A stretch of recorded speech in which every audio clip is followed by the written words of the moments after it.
Waddle Wednesday with Tom Waddle. Listen, I got a pedicure in an hour. When I get back here, the wheels better be spinning, all right? On Kap J-Hood, ESPN Chicago. It's a Waddle Wednesday on the Kap J-Hood Morning Show on ESPN 1000 and streaming on the ESPN Chicago app. And Waddle Wednesday is brought to you by WindowWorks, the company your neighbors trust. Yes, WindowWorks. As we turn to the Yuengling Hotline. Yuengling, the oldest brewery in America. Good morning, Tommy. How are you? I'm very good. I'm riding the momentum of a 3-game win streak, Jonathan. I want to get your overall thoughts on Caleb Williams, your letter grade and what you liked and things that Williams still has to work on. Well, I'm going to enter the beehive here by saying I gave him a C. I don't think it was horrible. I thought they asked him to play. I thought you gave him a B- last night. I did not. I think maybe Olin did, but I did not. Okay. No. We had a caller call in and tried to make me feel guilty for it. He wanted me to give him a C+, so I just agreed just to make the caller feel good. But, look, I thought that this was a game where he wasn't asked to do the heavy lifting as much. That was done by the running game, thankfully, in the defense. Excuse me.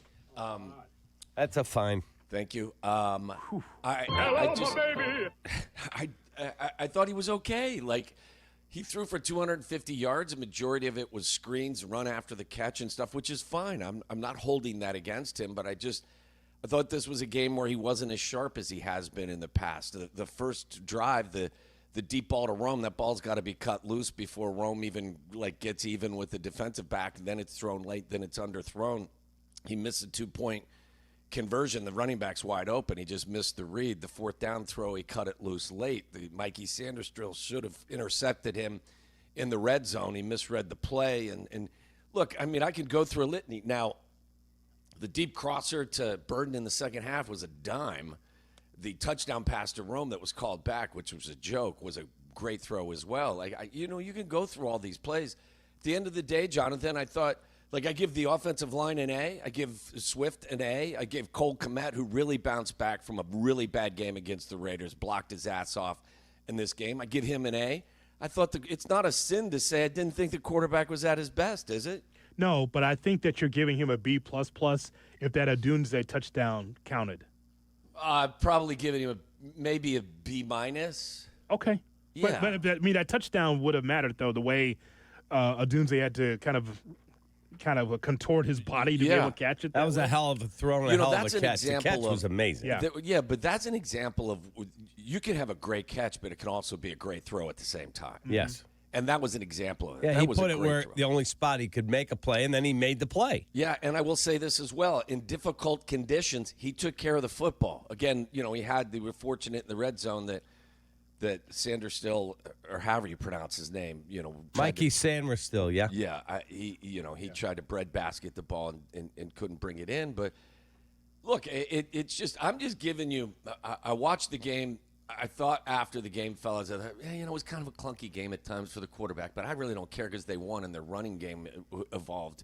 And then I went back and watched the film yesterday morning. And but I'm not bothered by it. I'm encouraged that the kid is playing within the structure of the offense like he never has before. And before the start of this year, I don't know that he ever has been asked to play in structure. So it is a huge change for him, and I think he's taking the coaching well. He's making progress. It was just a game, from my humble perspective, where he didn't have his fastball, which is fine, and they still won a game, which is glorious. Tommy, in terms of this game coming up with the New Orleans Saints, in my world, and my philosophy is there are no such thing as must-wins unless you get eliminated if you lose.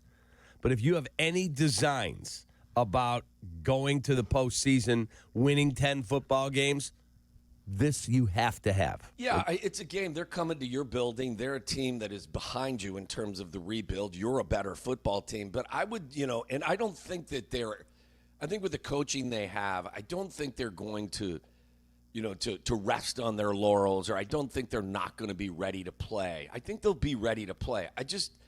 Look, guys, every game's going to be a grind. I don't take the Saints for granted, even though they haven't won a game on the road and they've won one game. They come to town, you better bring your A game. because you just beat two opponents in the last two games by 1 point. And what were you? You were +7 or +8 in the turnover category. +7. They're +10 over the course of the last 3 weeks. That's a positive. Don't get me wrong. They've taken the ball away 11 times in 3 games and only coughed it up once. +10. Like, that is fabulous. I hope it continues. It's unusual if it would. So how will you play if your defense doesn't hand you, the football at the 50-yard line, and you've got to manufacture more on your own? My point is there's still a work in progress. As much as I'm thrilled with where they're at, and I don't think I've felt this good about this organization in a really long time. But, don't think that the Saints are coming here and you should just throw your helmet on the field and going to win. We saw that what happened with the Patriots here last year. Different, different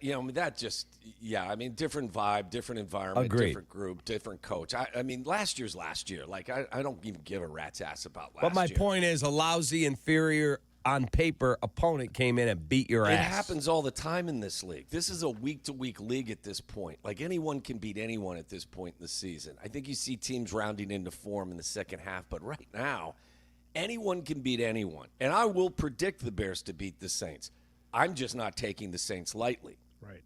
And you shouldn't. I was telling Kap earlier, Tommy, about how there were adjustments made through the bye, and we saw in Washington. Yes. I'll take something small like Shamar Turner, right? Yes. You just press him into service like, hey, you're a rookie. Let's see what you can do out there. Along with Edmonds at will linebacker and Edmonds at middle linebacker. I think they're utilized properly now. Benedict on the offensive line. I just, obviously, Dexter and what we saw Billings plugging up the middle.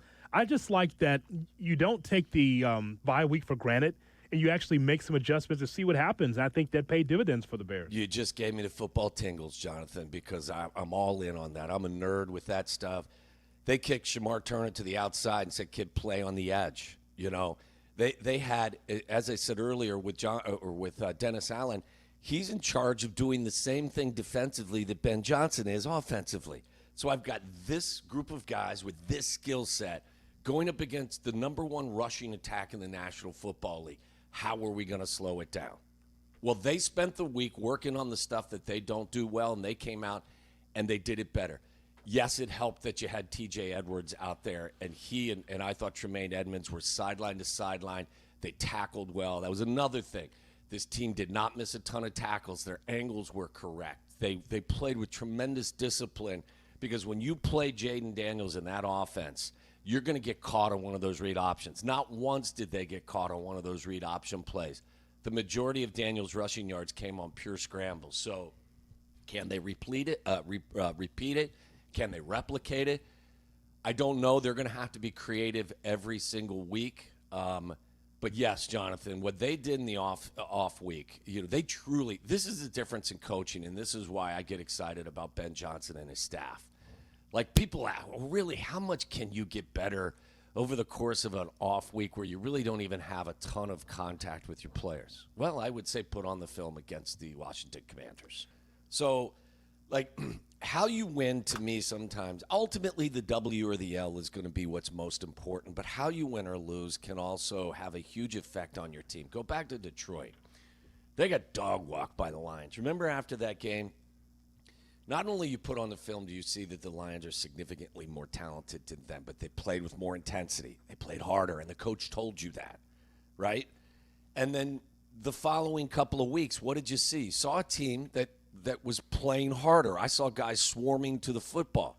I saw wide receivers that played a large role on Monday night on Swift getting to the second level and getting beyond. So I think you've seen a level of intensity and a level of want to that has gone up with this group. And I just think that, and then you look at how they played at the line of scrimmage. They outran the Commanders. They slowed them down defensively. How they won that game in the trenches. They won at the line of scrimmage. And, Jonathan, I know you're a huge fan of the big boys up front. Yes. They moved people. I'll roll with that team. If you can run the ball effectively – and you're creative in how you can stop people running the ball, then we got something. So, yeah, I don't think this is a Super Bowl caliber team right now. But I don't think I haven't felt this good about the direction they're pointed in a really long time. Tommy, in terms of looking at this trade deadline, I know we've talked about running back and You they have. give up. I haven't. Oh, No, we have because we had the discussion.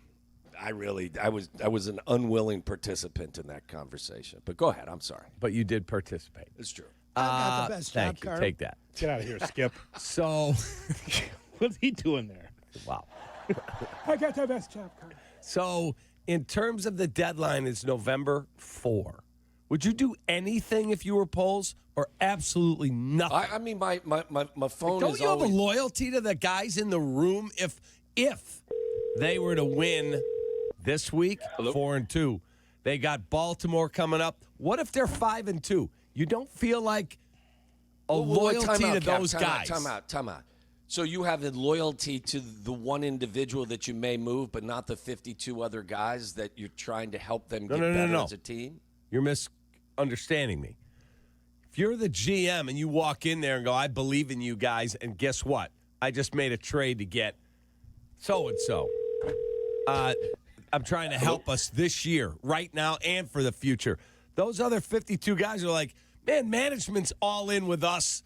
And it's how many players have you heard in the Major League deadline go, man, it's such a shot of adrenaline into the room? Okay, so you were going the other direction. Yeah, I think Jesse reported that talking to some of the Cubs veterans, they were a little bit down about not having more. Right. Yeah. That's my point. I don't know where that team is right now. I mean, with regard to that, I just think it's the general manager's job to always be on the lookout to make his team better. Like, that's the role. So, and I think Ryan has been very aggressive, and he has been willing to move, stick and move, and make changes. You know, some of them are going to work, some of them aren't, but you're always trying to make your team better. So, yeah, I'm listening to everything. I'm calling people for sure. Tommy, remember this. Repeat after me. Good, No. better, best. No, I don't. Never let it rest until your good gets better and your better gets best. Bears on 3. 3. Let's go. Come on, Tommy. Let's go. Listen, I'm not your radio monkey, okay, Cap? All right?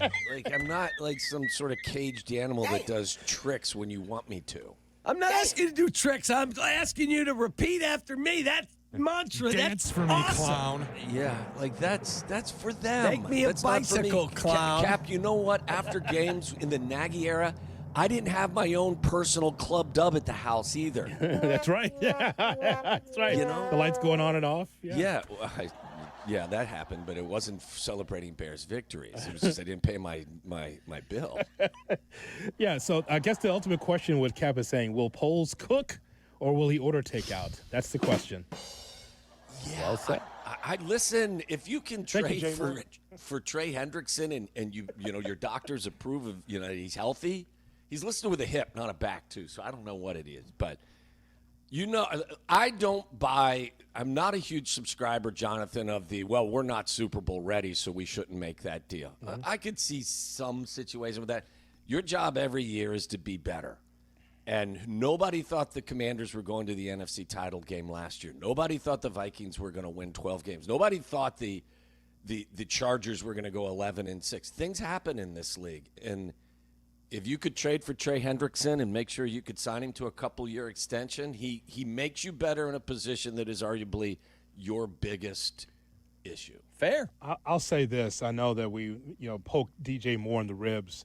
But, Tommy, for someone who played the game, you had to take your hat off to DJ Moore because while he's hurt, he's still blocking, he's still trying to play.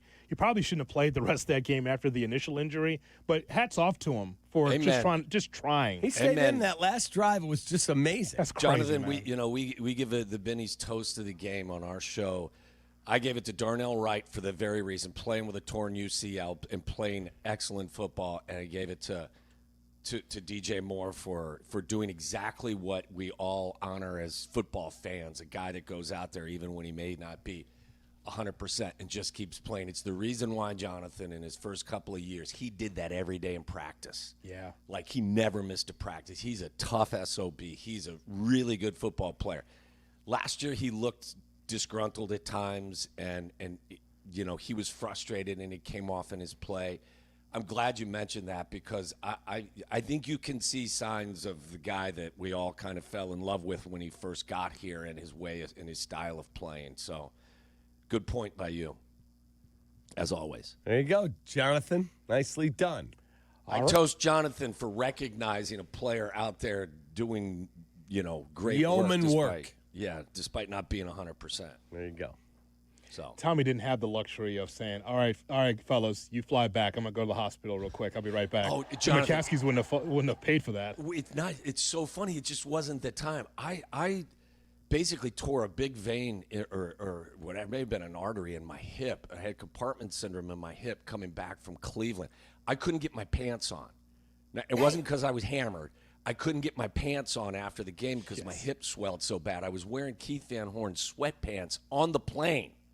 God. So it's an example in today's they would have never let me out of Cleveland. They would have never let me get on a plane with a swelling issue the way that it was. And it wasn't a money issue. And that's the funny aspect of it. It was like medically, times have improved for sure. Tommy, we will hear you at 3 o'clock. Okay, Tyler, mark it. We'll hear him at 3. We'll play it at 4.